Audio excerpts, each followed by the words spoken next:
Chapter 11.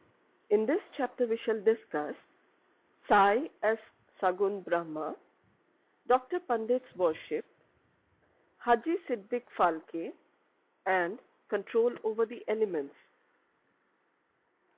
Let us now in this chapter describe the manifested Brahma, Sai, as to how he was worshipped and how he controlled the elements. Sai as Sagun Brahma.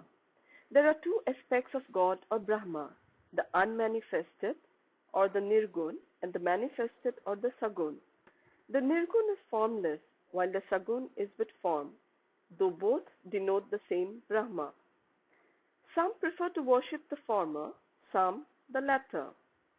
As stated in the Gita, chapter 13, the worship of the latter is easy and preferable. As man has got a form, it is natural and easy for him to worship the God with form. Our love and devotion do not develop unless we worship Sagun Brahma for a certain period of time, and as we advance, it leads us to the worship of Nirgun Brahma. So, let us start with Sagun worship. Image, altar, fire, light, sun, water, Brahma are the 7 objects of worship. But Sadguru is better than all these. Let us, on this occasion, bring to our mind the form of Sai, who was non-attachment incarnate and who was a resting place of his devotees. Our faith in his words is the asan, and our sankalpa is the abandonment of all our desires.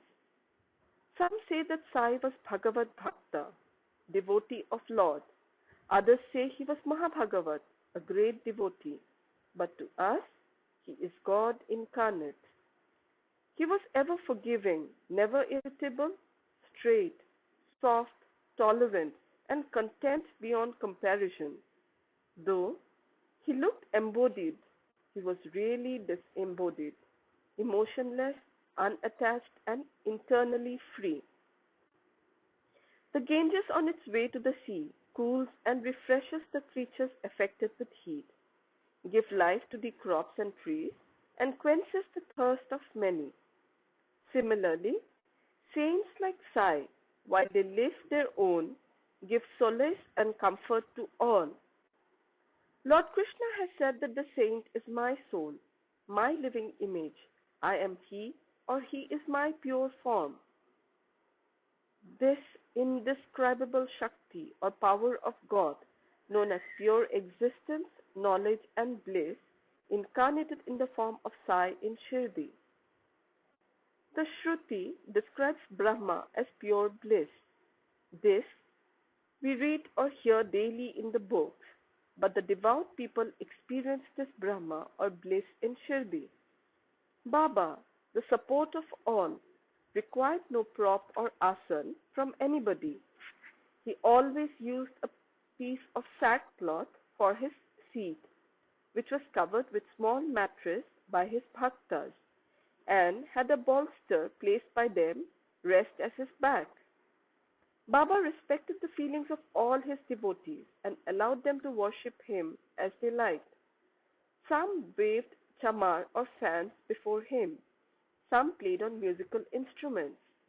Some washed his hands and feet. Some others applied scent and chandan. Some gave betel nut with leaves, and some others offered naivedya. Though he looked like living in Shirdi, he was present everywhere. This all-pervasiveness of his was daily experienced by his devotees. Our humble prostration to this all-pervasive Sadguru. Dr. Pandit's worship. One Dr. Pandit, a friend of Tatya Sahib Nulkar, once came to Shirdi for Baba's darshan. After saluting Baba, he sat in the masjid for some time. Baba asked him to go to Dada Bhat Kelkar. He went to Dada Bhat, by whom he was well received. Then Dada Bhat left his house for puja, and Dr. Pandit accompanied him. Dada Bhat worshipped Baba. Nobody, until then, dared to apply sandal paste to Baba's forehead. Only Mahalspati used to apply it to his neck. But the simple-hearted Dr. Pandit took Dadabhat's dish containing puja materials and taking sandal paste out of it, drew a tripund, that is, three horizontal lines on Baba's forehead.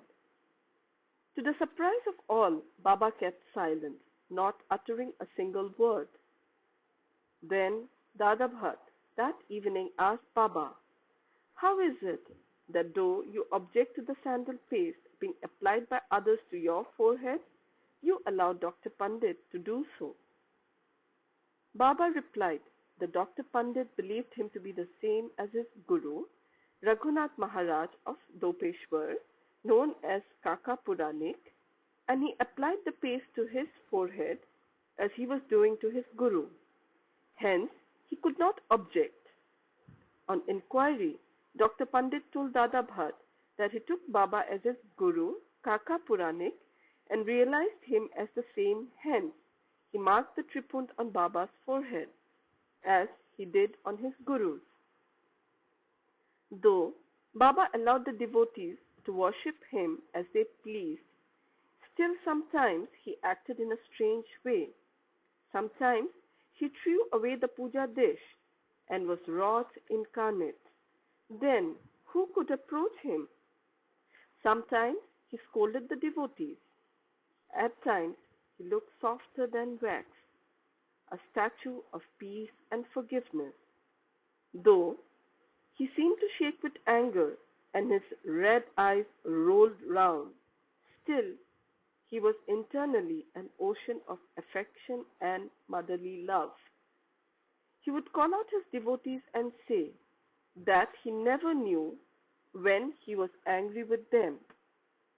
If it was possible that mothers could kick their children and the sea turn back the river, he too could neglect the devotees' welfare, that he, the slave of his devotees, always stood by them and responded to them whenever they called upon him, and that he always longed for their love. Haji Siddiq Falke. There was no knowing as to when Baba would accept a devotee. That depended on his will. Siddiq Falke's story is to the point. One Mohammedan gentleman by name Siddiq Falke of Kalyan, after making pilgrimage to Mecca and Medina, came to Shirdi. He lived in the Chawadi facing north and sat in the open courtyard of the masjid. For 9 months, Baba ignored him and did not allow him to step into the masjid. Falke felt disconsolate and did not know what to do. Somebody advised him not to be disappointed, but to try to approach Baba through Shama, Madhav Rao Deshpande, a close and intimate devotee of Baba. He told him that as they approached the Lord Shiva through his servant and devotee Nandi, so should Baba be approached through Shama. Falke liked the idea and implored Shama to intercede for him. Shama agreed and on a convenient occasion spoke to Baba about him thus, "Baba, why don't you allow the old Haji to step into this masjid while so many persons freely come and go after taking your darshan? Why not bless him even once?" Baba replied, "Shama, you are immature to understand things. If the fakir, Allah, does not allow, what can I do?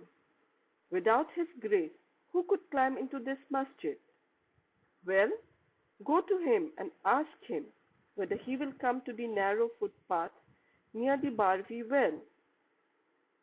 Shama went and returned with an affirmative answer. Again Baba said to Shama, "Ask him whether he is willing to pay me the sum of rupees 40,000 in 4 installments." Shama went and returned with the answer that he was willing to pay even 40 lakhs. Again Baba said to Shama, "We are going to cut a goat in the masjid, so ask him whether he would like to have its meat haunch or testicles of the goat." Shama returned with the answer that the Haji would be happy to receive a small crumb from Baba's kolamba, which is a mud pot. Hearing this, Baba got excited and with his hands threw away the earthen pots and kolamba and straightway advanced to the Haji and lifting his kafni up in his arms said, "Why do you brag and boast yourself as an old Haji? Do you read Quran like this? You are proud of your pilgrimage to Mecca, but you do not know me." Being thus scolded, the Haji was confounded. Baba then went back to the masjid, purchased a basket of mangoes, and sent them to the Haji. Then again Baba went to the Haji and taking away rupees 55 from his pocket, gave them in Haji's hand. Thenceforth Baba loved the Haji, invited him for meals, and the Haji thereafter came into the masjid whenever he liked.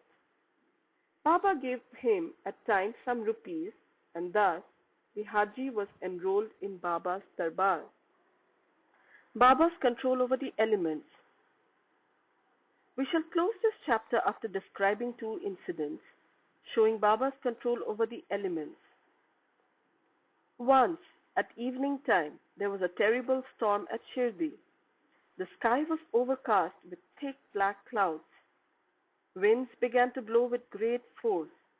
Clouds roared, and lightning began to flash, and rains started pouring in torrents. In a short time, the whole place was flooded with water. All creatures, birds, beasts, and men got terribly frightened, and they all flocked to the masjid for shelter. There are many local deities in Shirdi, but none of them came to their rescue. So they all prayed to Baba, their God, who was fond of their devotion, to intercede and quell the storm. Baba was much moved. He came out and standing at the edge of the masjid, addressed the storm in a loud and thunderous voice. "Stop! Stop your fury and be calm." In a few minutes the rains subsided, the winds ceased to blow, and the storm came to a stop. Then the moon rose in the sky, and people went back home well pleased. On another occasion, at noon, the fire in the dhuni began to burn brightly. Its flames were seen to be reaching the rafters above. The people who were sitting in the masjid did not know what to do. They dared not ask Baba to pour water or to do anything to quench the flames. But Baba soon came to realize what was happening. He took up his satka, which is a short stick, and dashed it against the pillar in front, saying, "Get down, be calm, get down, be calm." At each stroke of the satka, the flames began to slow down, and in a few minutes the dhuni became calm and normal. This is our Sai, an incarnation of God. He will bless any man who will prostrate and surrender himself to him.